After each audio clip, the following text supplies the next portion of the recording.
Sir Owaisi कह रहे हैं कि मुसलमानों को धक्का मारा जा रहा सपा की रैलियों में। देखिए ये ओवैसी न जाने कैसी कैसी बातें अभी वो बताएंगे, वो तो अपने आप को बहुत बड़ा मुसलमान भी बताते हैं, लेकिन मैं समझता हूँ सबसे बड़ा मुसलमान वो है जो सभी लोगों को साथ लेकर चलता है, जो सभी जाति धर्मों का सम्मान करता है। मैं समझता हूँ ओवैसी सिर्फ और सिर्फ उत्तर प्रदेश में आएंगे और अपनी भाषणबाजी कर कर इनका बस्ता बिल्कुल बंद रहेगा, खुलेगा तक नहीं। एक सीट भी ओवैसी की उत्तर प्रदेश में नहीं निकलेगी, क्योंकि मुसलमान सतर्क है, जान चुका है कि अगर हमने ओवैसी को एक भी वोट दिया तो हम कहीं ना कहीं अपने लिए फिर से भाजपा सरकार को उत्तर प्रदेश में गलती चुनने की गलती कर लेंगे। यूपी में 20% है मुसलमानों का वोट, आपको नहीं लगता कि इनका भी कोई डिप्टी सीएम होना चाहिए? मैं आपको बताना चाहता हूं, मैं आपको फिर से बता रहा हूं, जब समाजवादी सरकार उत्तर प्रदेश में होती है, मेरे जैसे न जाने कितने नौजवान अपने आप में डिप्टी सीएम बनकर ही काम करते हैं। मैंने जनता का काम किया है, पब्लिक के बीच में रहकर जो काम भाजपा का विधायक नहीं करा पाता वो काम उत्तर प्रदेश के प्रकोष्ठ समाजवादी का एक अध्यक्ष काम करा देता है। आज आप देख रहे हैं उत्तर प्रदेश भाजपा के विधायक की स्थिति,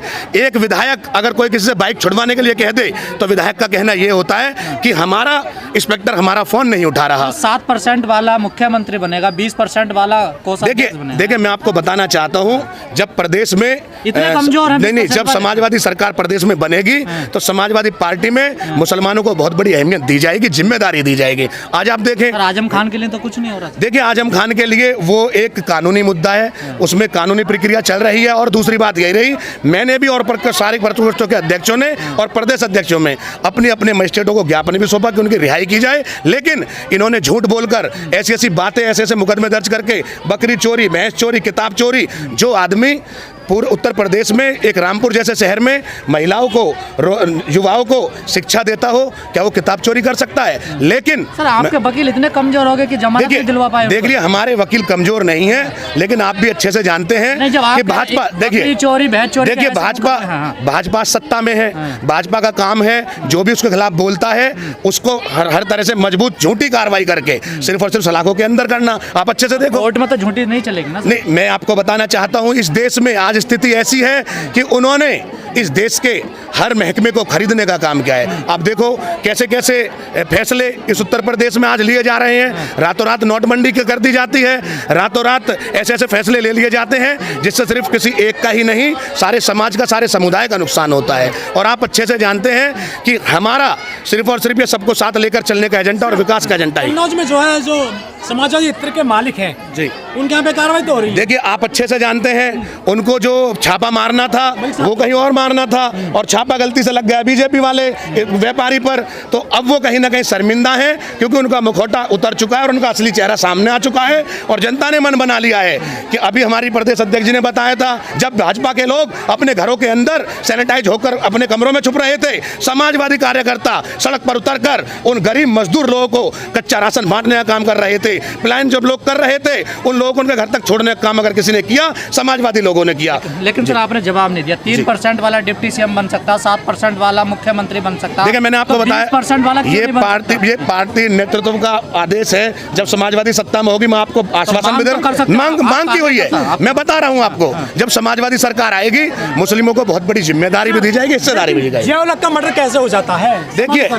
देखिए आपको मैं बताना चाहता हूं कि आप सिर्फ और सिर्फ एक बात को लेकर अगर मुद्दा बनाएं, लेकिन आज आए दिन कहीं, आज दिन में ही आज आप देख रहे हैं लखीमपुर खीरी में किसान शांतिपूर्ण तरीके से धरना करता है, आप उस पर आवाज नहीं उठाते। बीजेपी के लोग किस तरीके से सरेआम बीजेपी पार्टी का नेता का बेटा उन किसानों पर जीप चढ़ाकर चला जाता है, कितने किसान उसमें मौत के घाट उतरे हैं, क्या किसी मीडिया वाले ने सवाल किया? लेकिन मैं आप जैसे मीडिया बंधुओं का धन्यवाद करता हूं जिन्होंने अपनी आवाज को बुलंद किया, वरना ये बीजेपी वाले लोग जो सच बोलता है उसके खिलाफ कार्रवाई करते हैं, चाहे सही भी बात हो। अखिलेश जी ने कहा था कि हमारी सरकार आएगी तो मुसलमानों को 18% रिजर्वेशन देंगे, उसका क्या हुआ सर? देखिए मैं आपको बताना चाहता हूं, पिछली सरकार में, मैं फिर से आपको रिपीट कर रहा हूं, दोहरा रहा हूं, पिछली सरकार में हर एक मुसलमान ने अपने आप को डिप्टी सीएम समझते हुए ही काम कराए हैं। चाहे आप मेरठ जिले में कितने भी मंत्री ले लें, मेरे ससुर साहब भी मोहम्मद अब्बास जी दर्जा प्राप्त मंत्री रहे और आज प्रदेश सरकार राष्ट्रीय लेवल पर प्रवक्ता हैं। और मैं आपको बताना चाहता हूं, जब समाजवादी की सरकार बनेगी तो आपको बहुत बड़े लेवल पर, बहुत बड़े ओहदे पर मुस्लिम चेहरा देखने को मिलेगा। सर कई मुस्लिम नेता कहते हैं कि समाजवादी की जब सरकार आती है मुसलमानों को दंगे के अलावा कुछ नहीं मिलता सर। देखिए मैं आपको बताना चाहता हूं, जब सरकार समाजवादी की सत्ता में होती है तो जब ये कहते हैं ना खिस्सानी बिल्ली खम्बा नोचती है, इनके हाथ कुछ नहीं लगता, तो दंगे कराने का काम ये बीजेपी वाले लोग करते हैं। आप देखिए संगीत सोम फायर ब्रांड नेता जो इन्होंने बना दिया, आज उस नेता को जितनी बड़ी इन्होंने उपाधि दी हुई है, सबसे बड़ा अगर किसी का काम दंगा कराने में था तो संगीत सोम का था, आप सब लोग बेहतर जानते हैं। लेकिन जब ये लोग इस बार सफाया होगा इनका, तो मैं समझता हूँ आने वाला समय सभी के लिए बहुत अच्छा समय होगा, सब लोग चैन सुकून की नींद ले सकेंगे और सब लोग रोजगार के रास्ते पर युवा चल सकेंगे। लाल टोपी से बच के रहना। देखिए मैं आपको बताना चाहता हूँ, अभी हमारी लीलावती कुशवाहा जी ने, प्रदेश अध्यक्ष जी ने बताया किस किस लाल रंग से आप बचोगे। जो घर में सिलेंडर तुमने दिया, आज गैस का रेट तुमने 900 साढ़े 900 के पार कर दिया, एक लाल सिलेंडर देकर सिर्फ और सिर्फ तुमने ये दिखा दिया कि ये लाल सिलेंडर रंग देखकर आने वाला समय 2022 समाजवादी का होगा, क्योंकि तुमने ये सिलेंडर देकर महिलाओं से उनके घर का खाना छीनने का काम किया। तुमने लॉलीपॉप देकर गैस के रेट इतने बढ़ा दिए, आज डीजल में इतनी बढ़ोतरी कर दी, आम आदमी ठीक से चल नहीं सकता। शिक्षा में इतनी बढ़ोतरी कर दी, एक आम आदमी का बेटा अच्छे स्कूल में पढ़ नहीं सकता। लेकिन समाजवादी सरकार जब आएगी फिर से लैपटॉप बांटे जाएंगे, फिर से शिक्षा को बढ़ावा दिया जाएगा। आखिरी सवाल, ओवैसी कितना नुकसान पहुंचा रहा समाजवादी पार्टी? देखिए मैं आपको बताना चाहता हूँ, ओवैसी बिहार में खेल बिगाड़ दिया। ओवैसी मैं आपको बताना चाहता हूँ, आप बिहार को क्यों लेते हैं, बंगाल को क्यों नहीं लेते? आप बिहार के बाद बंगाल को भी देखें। बंगाल का चुनाव बिहार के बाद हुआ है और उसके बाद उत्तर प्रदेश का चुनाव होने जा रहा है।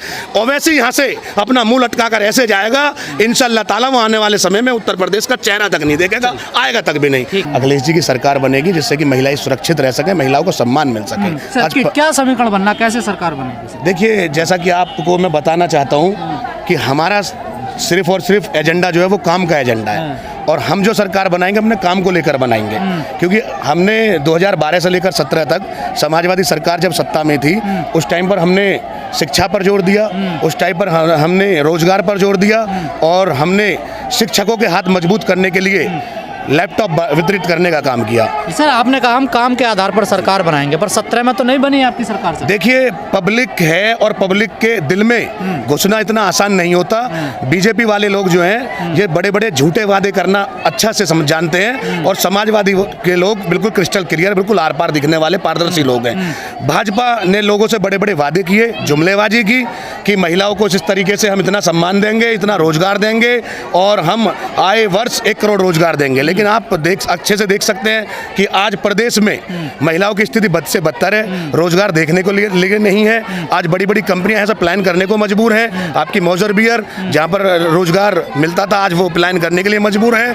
और यहाँ पर विरोधी कह रहे हैं कि समाजवादी पार्टी वाले ना महिलाओं की सुरक्षा की बात ना करें तो ही ठीक है। देखिए हम आपको बताना चाहते हैं, इस प्रदेश में एकमात्र एक मुखिया उत्तर प्रदेश के मुख्यमंत्री ऐसे थे अखिलेश यादव जी, जिन्होंने कन्याओं को बढ़ावा देने के लिए कन्या विद्याधन योजना का उन्होंने सत्ता में कन्या विद्याधन योजना दी, जिससे कि कन्याएं पढ़ सकें और आगे बढ़ सकें। और उन्होंने अभी हमारी लीलावती कुशवाहा जी ने बताया, महिलाओं को मजबूत करने के लिए राशन कार्ड में मेन जिम्मेदारी। ये भी कहा कि रेप के मामले में लड़कों से गलतियां हो जाती है मंच में। देखिए उन्होंने क्या कहा क्या नहीं कहा मैं आपको बताना चाहता हूँ।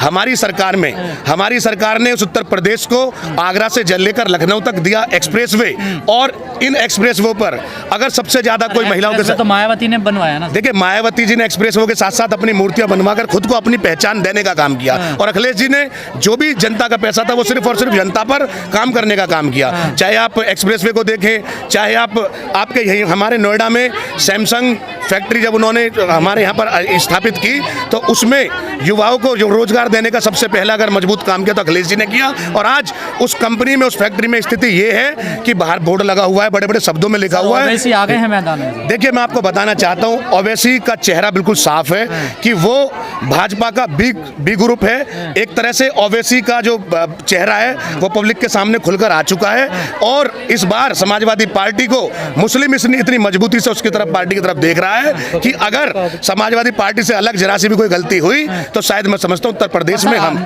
नेता तो आपके मिल रहे हैं मोहन भागवत से और उनसे योगी। देखिए मिलना और एक दूसरे के विचारों को आदान प्रदान करना कोई बहुत बड़ी बात नहीं होती, लेकिन जनता के लिए खुशहाल जनता को देखना और प्रदेश को खुशहाल बनाना, प्रदेश को विकास की तरक्की पे चलाना, मैं समझता हूँ सबसे बड़ी बात होती है। मुसलमानों का नेता अखिलेश यादव है, ओवैसी है। देखिए मैं आपको बताना चाहता हूँ, मुसलमान एक ऐसी शख्सियत है जो मुसलमान अपने आप पर खुद पर डिपेंड है, सेल्फ डिपेंड है, क्योंकि मुसलमान सिर्फ और सिर्फ ऊपर वाले के भरोसे रहता है। और अगर मुसलमानों के लिए सबसे ज्यादा अच्छा काम किसी ने किया है तो समाजवादी पार्टी ने किया है। जब समाजवादी पार्टी सत्ता में थी, आप देखो एक मेरठ जैसे छोटे से शहर में 18 राज्य मंत्री देने का काम किया।